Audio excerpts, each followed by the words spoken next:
Chapter 6, Problem Solving, Evaluation. We are going to talk about evaluation.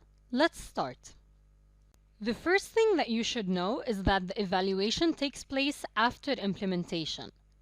So at first, the programmer implements the work, then the programmer can evaluate the work. Now we will see what is included in the act of reviewing or evaluating the program. Number 1, what has been achieved?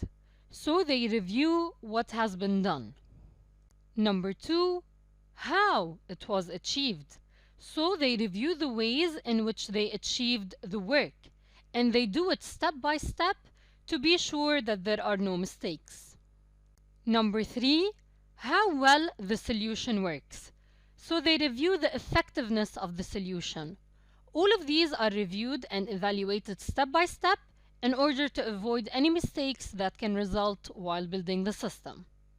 Now let's see the evaluation strategies and the ways of evaluating a system. Number 1, comparing the system developed with the initial requirements. So they check if the system meets the requirements, and if a requirement is not available, then they add it. Number 2, evaluating the user's response to using the system. They check the feedback of the user, whether it is good or bad. Thus, the user evaluates the system. Number 3, identifying any limitations that need to be made to the system. This is done to be sure that the system is complete and has no errors.